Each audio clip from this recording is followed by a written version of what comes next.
You've cancelled plans before, maybe last weekend, maybe last night. And somewhere between sending that "sorry, not feeling well" text and pulling your blanket tighter, you felt relief. Not guilt, relief. If that sounds familiar, stay with me, because what I'm about to tell you might completely change how you see yourself. Today, we're diving into the psychology of people who genuinely love staying home. And I'm not talking about laziness. I'm not talking about fear. Science has a very different name for what you actually are. Let's start with how your brain is built. Extroverts get their energy from the outside world. The louder the room, the more alive they feel. But for a large percentage of the population, that same loud room slowly empties them. Every conversation, every social obligation, every "we should do this more often" drains something real. Psychologists call this optimal arousal theory. Your nervous system has a set point, a level of stimulation where it feels balanced. Some people need more to feel alive, others need significantly less.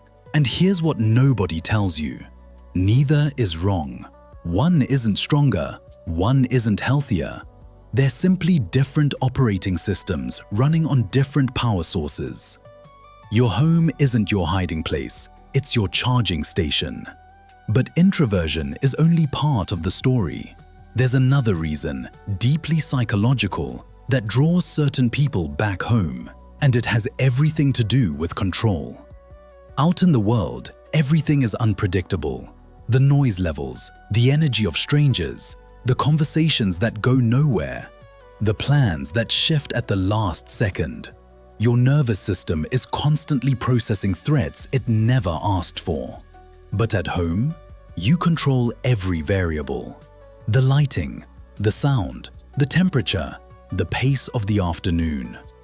For highly sensitive people, and research suggests that's roughly 20% of the population, that control isn't a preference, it's a biological need.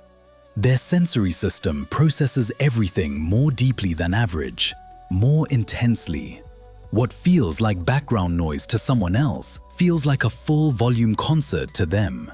So when they choose to stay in, they're not being antisocial, they're being intelligent about their own limits.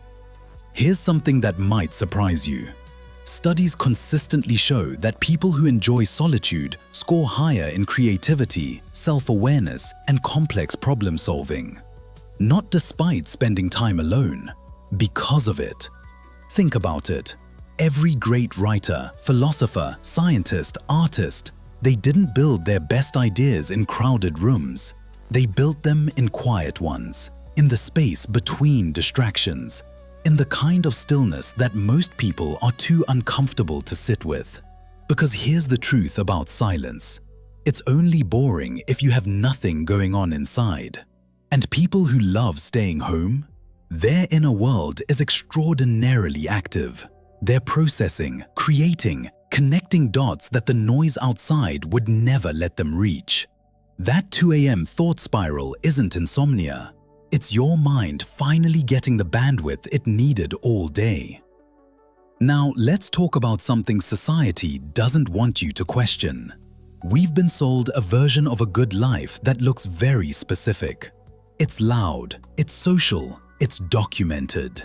The rooftop parties, the group photos, the constant movement that signals to everyone watching, "Look how alive I am." But what if your version of fully alive looks completely different? What if your best Friday night is a documentary you've been saving, a meal you actually cooked, and 0 notifications after 9 p.m.? What if your idea of a perfect weekend has no itinerary, no reservations, no performance? That's not a consolation prize. That's called self-knowledge, and it's rarer than any packed social calendar. Psychologists call it low-stimulation preference. Your satisfaction doesn't depend on external input. You're not waiting for the world to entertain you, because your inner world already does. But here's where I need to be honest with you, because not every reason people stay home comes from a place of peace. For some, the walls aren't a sanctuary, they're a sentence. Social anxiety that makes leaving feel physically dangerous. Depression that strips the color out of everything outside your door. Past experiences that taught you people aren't safe, so why risk it? When home becomes the only place that doesn't hurt, that's not a personality type. That's a wound that deserves attention. So ask yourself honestly, and I mean really honestly, when you choose to stay in, what does it feel like in your body? Does it feel like exhaling, like arriving somewhere you belong? Or does it feel like avoiding something you're not ready to face? Because one is peace, the other is postponement, and only you know which one is true for you right now. For those of you who stay home from a place of genuine peace, let's talk about what you actually do there. Because from the outside, it's everything. It's the morning coffee that you drink slowly, without rushing, without checking the time. The book you return to like an old friend. The playlist that only you would understand. The way your cat finds you exactly when you need to be found. These aren't small things dressed up as meaningful. These are meaningful, full stop. Psychologists studying happiness have found something that contradicts almost everything modern culture preaches. The people who report the highest levels of daily satisfaction aren't the ones with the most experiences. They're the ones with the deepest relationship to ordinary moments. They notice more, they savor more, they need less to feel full. And people who love staying home have quietly mastered something that self-help books charge you $50 to explain. The art of being exactly where you are. There's one more layer to this that most people never consider. Choosing to stay home, consistently, intentionally, without apology, is actually an act of profound self-respect. Think about the pressure you resist every single time. The group chat that expects you to show up. The coworker who calls you boring for skipping happy hour. The family member who still doesn't understand why you need to be alone so much. Every time you honor what your nervous system actually needs over what social expectation demands, that's not weakness. That's a boundary. A quiet, firm, deeply personal boundary. And boundaries, real ones, are one of the most psychologically healthy things a human being can maintain. You are not missing out on life. You are choosing which version of life is actually yours. That distinction matters more than most people realize in their entire lifetime. So let me leave you with this. If you're someone who lights up at a cancelled plan, who does their best thinking alone, who finds more meaning in a quiet evening than a loud one, you are not behind. You are not broken. You are not too much in your head.